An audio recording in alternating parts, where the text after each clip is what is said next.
Presiden Prabowo Subianto menegaskan komitmen pemerintah dalam memperkuat sektor pertanian sebagai fondasi utama kedaulatan bangsa.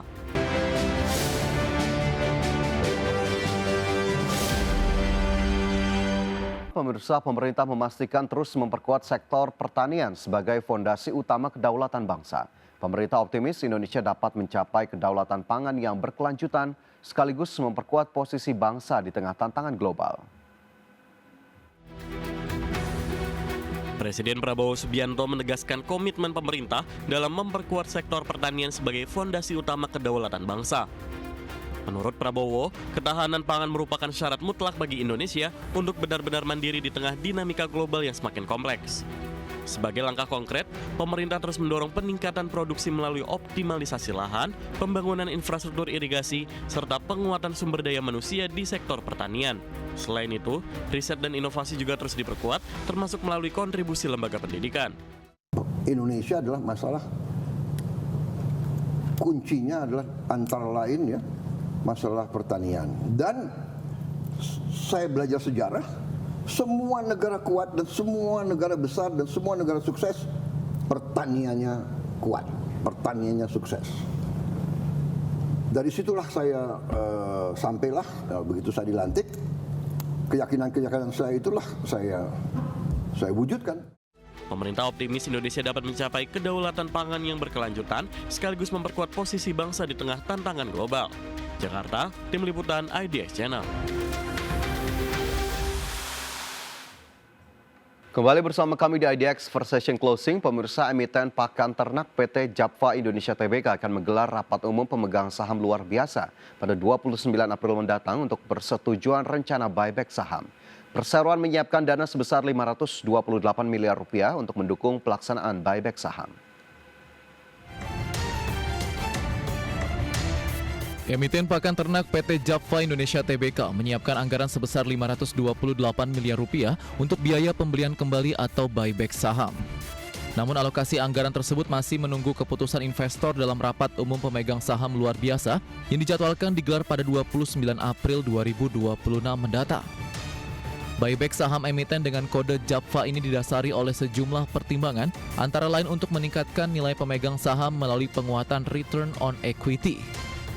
Di mana selain untuk pertumbuhan dan perluasan usaha, buyback dapat dianggap sebagai salah satu cara di mana ROE dapat ditingkatkan. Pelaksanaan buyback akan memberi fleksibilitas lebih besar dalam mengelola modal dan memaksimalkan pengembalian kepada investor. Dan sepanjang memiliki modal dan dana lebih, buyback akan memfasilitasi pengembalian kelebihan kas dan dana bagi pemodal dengan cara menguntungkan, efektif, dan efisien. Manajemen perseroan berkeyakinan pelaksanaan buyback tersebut tidak akan secara material mempengaruhi kondisi usaha atau kondisi keuangan perseroan. Lebih daripada itu, buyback tidak akan menyebabkan kekayaan bersih perseroan menjadi lebih kecil dari modal ditempatkan ditambah cadangan wajib. Berbagai sumber IDX Channel.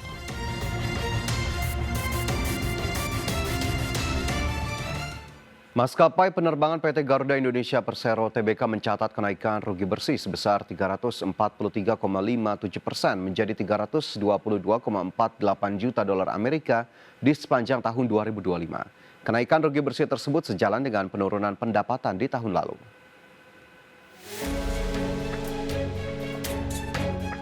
Emiten penerbangan milik negara PT Garuda Indonesia Persero Tbk masih mencatatkan tekanan dalam kinerja di sepanjang tahun buku 2025.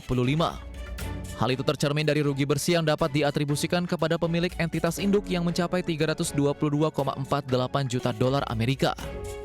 Rugi bersih tersebut membengkak hingga 343,57% dibanding rugi bersih di tahun 2024 yang sebesar 72,7 juta dolar Amerika. Adapun pelebaran rugi bersih ini terutama akibat pendapatan usaha yang turun 5,85% menjadi 3,21 miliar dolar Amerika di tahun 2025. Penurunan pendapatan terjadi terutama pada penerbangan berjadwal yang turun menjadi 2,51 miliar dolar Amerika dari sebelumnya 2,74 miliar dolar Amerika. Penurunan itu seiring dengan tekanan jumlah penumpang dan yield.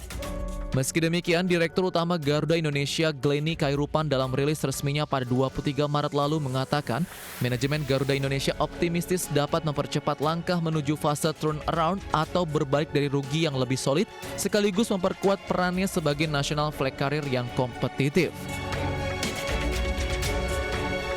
Sebelumnya, Perseroan juga telah menerima suntikan dana masuk pemerintah melalui Danantara sebesar Rp23,7 triliun pada akhir 2025.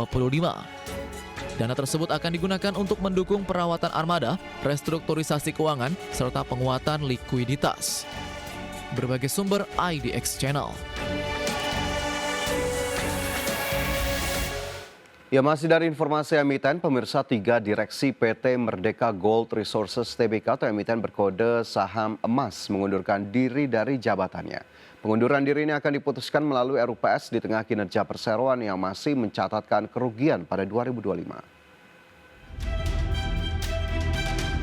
PT Merdeka Gold Resort Tbk, emiten berkode saham EMAS, menerima pengunduran diri 3 anggota direksi perseroan. Ketiga direktur tersebut yaitu Albert Saputro, David Thomas Fowler, dan Adi Adriansyah Sukri. Manajemen menyebut perseroan telah menerima surat pengunduran diri pada 18 Maret 2026. Informasi tersebut disampaikan dalam keterbukaan informasi pada 25 Maret 2026. Sesuai ketentuan anggaran dasar dan peraturan yang berlaku, keputusan atas pengunduran diri tersebut akan ditentukan melalui rapat umum pemegang saham atau RUPS. Dari sisi kinerja, perseroan masih mencatatkan kerugian sebesar 27,49 juta dolar Amerika Serikat pada 2025. Angka ini meningkat 116,47% dibandingkan kerugian 12,69 juta dolar Amerika pada 2024. Kerugian tersebut terjadi karena tambang emas Pani belum berproduksi secara komersial, sehingga sumber pendapatan perseroan masih terbatas. Perseroan hanya mencatatkan pendapatan sebesar 131,96 ribu dolar Amerika pada 2025. Angka ini anjlok 92,45% dibandingkan 1,74 juta dolar Amerika pada tahun sebelumnya. Pendapatan tersebut berasal dari segmen sewa alat berat kepada pihak berelasi yaitu PT Merdeka Mining Service. Tim Liputan IDX Channel. PT Mayora Indah Tbk mencatatkan penurunan laba bersih di sepanjang tahun 2025 meski penjualan tumbuh positif. Peningkatan penjualan didorong kontribusi segmen makanan dan minuman serta pasar domestik yang masih dominan. PT Mayora Indah Tbk atau emiten berkode saham MYOR mencatatkan penjualan bersih sebesar Rp38,68 triliun pada 2025. Angka ini naik 7,23% dibandingkan Rp36,07 triliun pada 2024. Penjualan sebelum eliminasi, penjualan segmen makanan olahan dalam kemasan mencapai Rp24,14 triliun. Sementara segmen minuman olahan dalam kemasan mencapai Rp18,25 triliun. Dari sisi geografis, penjualan di pasar domestik tercatat Rp22,83 triliun.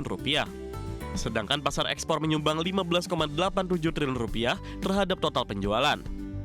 Meski penjualan meningkat, laba bersih yang didistribusikan kepada pemilik entitas induk turun menjadi Rp2,86 triliun. Angka ini menurun 4,5% dibandingkan Rp3 triliun pada 2024. Mayora mencatatkan laba kotor sebesar Rp8,49 triliun, serta laba sebelum pajak sebesar Rp3,61 triliun setelah memperhitungkan berbagai beban operasional. Di akhir 2025 hingga 31 Desember 2025, total aset perseroan tercatat Rp31,37 triliun, dengan total liabilitas Rp13,01 triliun dan ekuitas Rp18,36 triliun. Tim Liputan IDX Channel.